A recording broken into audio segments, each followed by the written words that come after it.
For our last example, for calculating the electric field due to continuous charge distributions, we're going to look at a surface charge distribution where the surface is a part of a sphere. Now I'm going to use this drawing because it would take me way long to try to draw something like this. Once I talk about this, we'll flip back to the other page and work on the problem. But I just want to give you an insight of what we're looking at with this problem. So think about the points here on the surface, and if I take and draw my vector this direction, I'm going to have one along the x-axis and one along the y-axis, and the same here.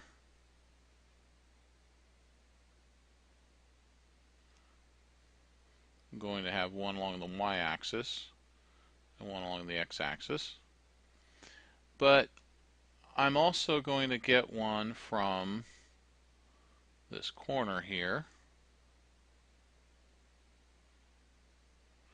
and so I'm going to get a y component and an x component. And if I go here,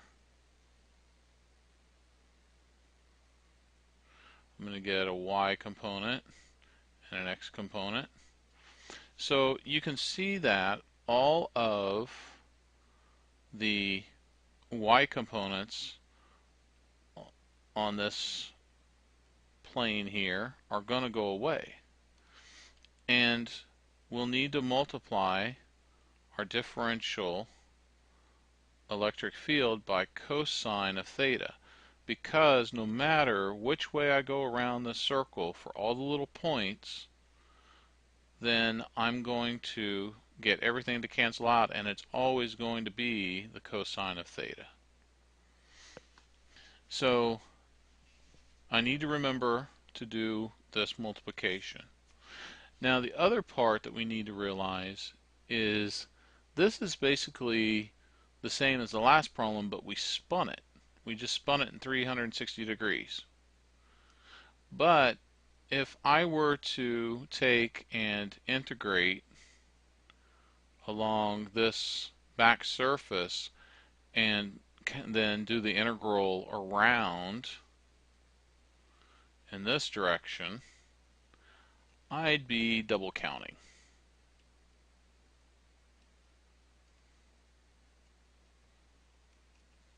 I can't do that. That will give me all sorts of problems. But what I can do is if I just take and integrate along this path from the center line to the edge and then integrate around, then I won't double count.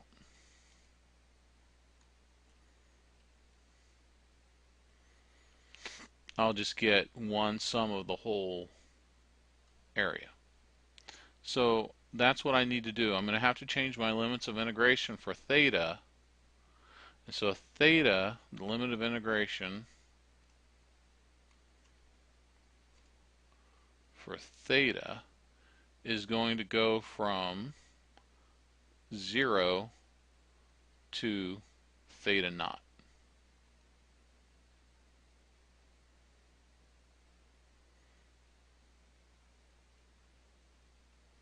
The limits. Okay. And for phi, this circular part, phi, the limits are going to be from 0 to 2 pi, because I have to integrate all the way around this circle. So that gets me most of the information that I need. The other bit of information that you need is this differential area. Now, this differential area is not flat. If the differential area was flat, then it would be a square, and I could do that. It would just be, d theta d phi, but it's not. It's a curve.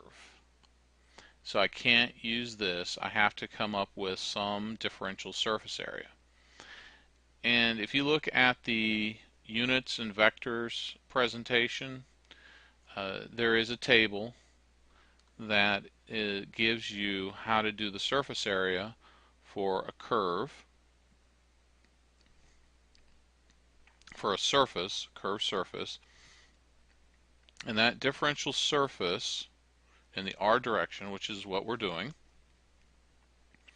is equal to,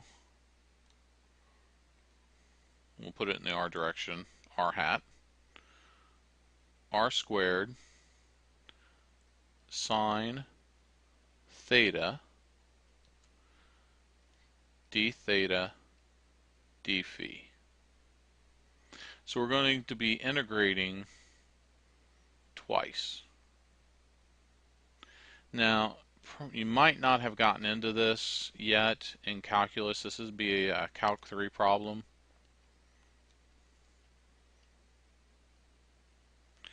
But this really isn't that difficult, and I'll explain how to do it. You'll have a homework assignment like this. Just follow the procedure, and it'll work for the homework assignment. But it's good to know this because this will be something that if you're going into electrical engineering, you'll need to know this. If you're not going into electrical engineering, well, it's just a fun problem for you. Okay, so let us start by putting things together.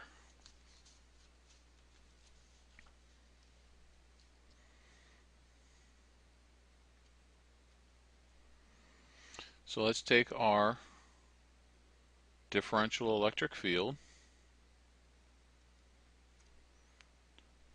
That's going to be dq over 4 pi epsilon naught r squared.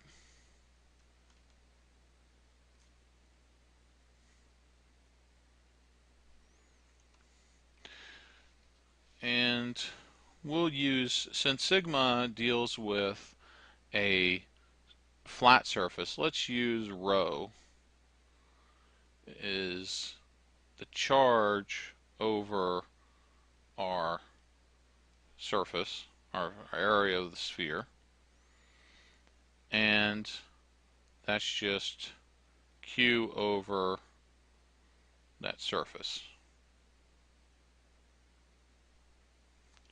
So q is going to be equal to rho times our surface area, and if I do dq is equal to rho, and the only thing I can do a differential is my differential surface area, and that's just going to equal rho times r squared sine theta d theta d phi. And now I can put this in for my differential electric field is going to be rho r squared sine theta d theta d phi over 4 pi epsilon naught r squared. Oh, and I forgot to put the cosine here, right? Cosine of theta, which should put cosine of theta here and cosine of theta here. Okay.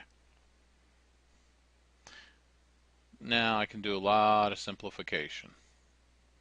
R squareds are going to go away, and rho, 4 pi, and epsilon naught are constants. So now I can work with my electric field. So it's going to be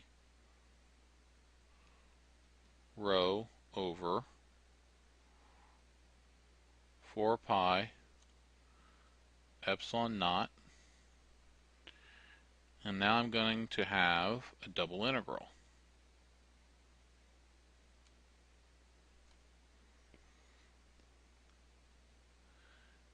And that's going to be, got to put this right. So it's going to be sine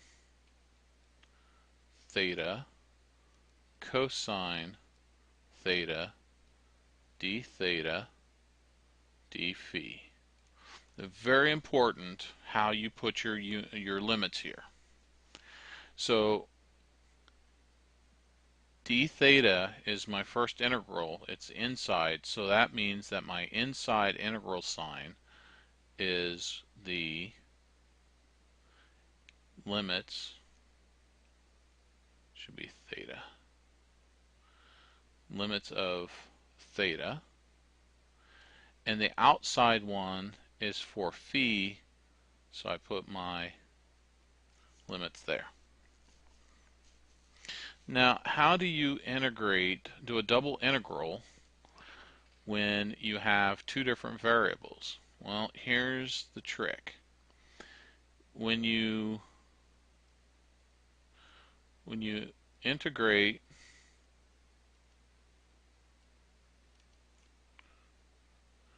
with respect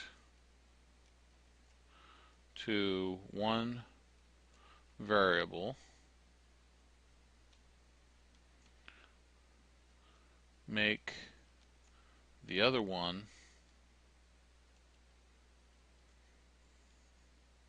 a constant.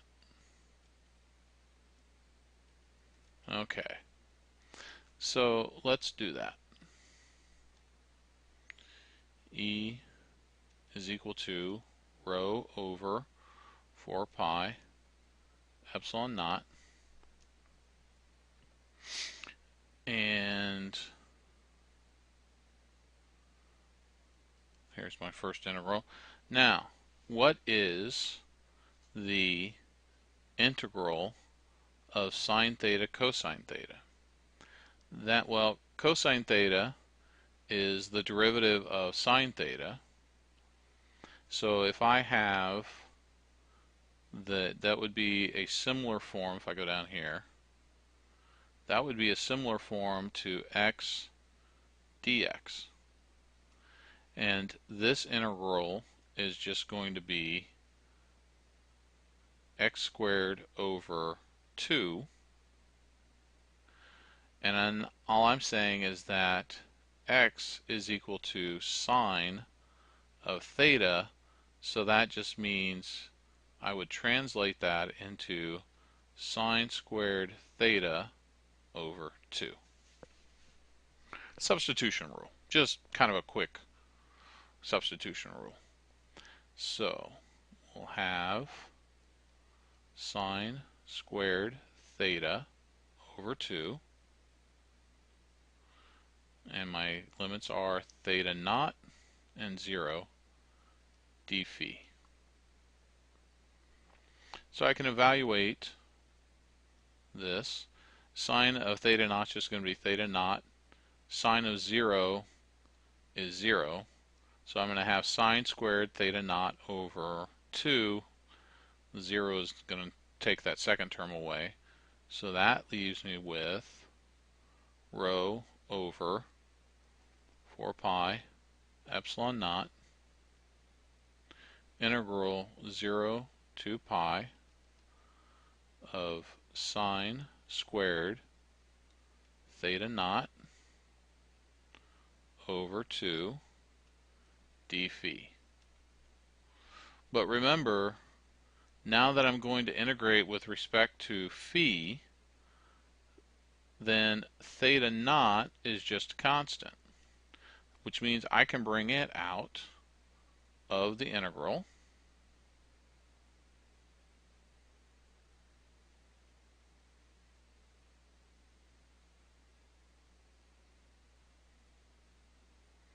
And I'm going to have this 2 times 4 is 8 pi epsilon naught integral 0 to 2 pi d phi.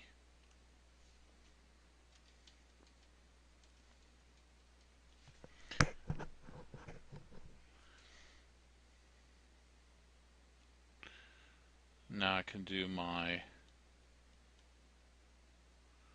integral for phi.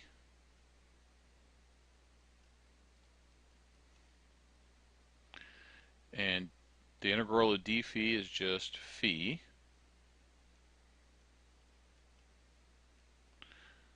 And so phi is just going to be 2 pi minus 0, which is just 2 pi. And that 2 pi is going to cancel out a 2 out of the 8, and the pi is going to go away. And that just leaves me with phi sine squared theta naught over 4 times epsilon naught. And that's the answer to that surface. The electric field at the origin is equal to rho times sine squared of theta naught divided by 4 times epsilon naught. That's all it is. Things simplified out pretty well.